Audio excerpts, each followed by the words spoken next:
Mark here from newhometricks.com, and today I want to get started on adding a new product to our smart home. Now, a few of you have asked whether or not I plan to add a controller or hub of any kind to our smart home, and the answer is yes, we've decided to do exactly that. We've decided to go ahead and add a Samsung Smartthings hub to our smart home. This is a fairly well-known controller that you can get hold of. This is the Generation 2 version of this hub. Now, using this we should be able to control not only the existing devices, hopefully, that we already have, things like the Philips Hue lights, maybe our Ring video doorbell, hopefully our Sonos speakers as well. We're going to take a look at all of that in the fullness of time. But also you can use this to control Z-Wave and Zigbee compatible smart devices. Now, for those of you that are not aware of that, the Z-Wave and Zigbee are wireless communication protocols that can be used to talk to and control smart devices in your home that also use those standards. So it should open us up to a whole world of additional smart home products that we can then control using this hub. I'm also hoping to see if we can do additional things with the existing smart devices that we already have that we weren't able to do without some sort of unified controller for the whole home. So it'll be interesting to see what we can do with this. Today I'm going to go through the unboxing process. Then in the next video we'll look at the whole process of setup and installation, and then after that we'll start looking at ways that we can use this to control the devices that we already have, and maybe start looking at a few Z-Wave or Zigbee products as well and seeing what we can do with that. But for now we're just going to do the unboxing, so let's go ahead and get started. Okay, so this is the outer packaging for the Samsung Smartthings Hub box. Fairly compact. I'm just covering up the serial number here on the back. Just a few bits of descriptive text on the back here. Let's go ahead and take the outer sleeve off. Now, this is quite tightly wrapped around, so I'm just going to pull this off like that. And then this is the inner packaging here.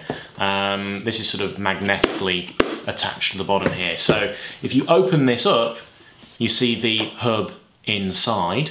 So take this out, and we'll just take a look at that for a moment. So you can see that this is fairly plain. It's not particularly funky in terms of its design. It's just a sort of plain white box kind of thing. But then again, this is the sort of thing that you're probably going to hide away somewhere. It's not necessarily going to be on display. Again, I'm just covering up the back here because there's a serial number here, and if I just take a look, okay, there seems to be an indication that this actually slides off. So if I just pull this down, okay, yep, so inside here you can see that there's space for 4 AA batteries. So I think that that is actually for use for battery backup, because it does have power supply on the bottom here. There's a power supply connector, what looks to be a reset switch, a couple of USB ports, and then a network port here. So I'll just reattach the base plate and just put that to one side. We'll have a look at what's in the rest of the box here. So we just open this up and just take out the cardboard insert, put that to one side, and then inside there is what looks to be the instruction manuals. Okay, there's like a code on the back here, which I'm going to cover up again. So there's a welcome code on the bottom here, which I think you use for your initial setup of the Smartthings hub.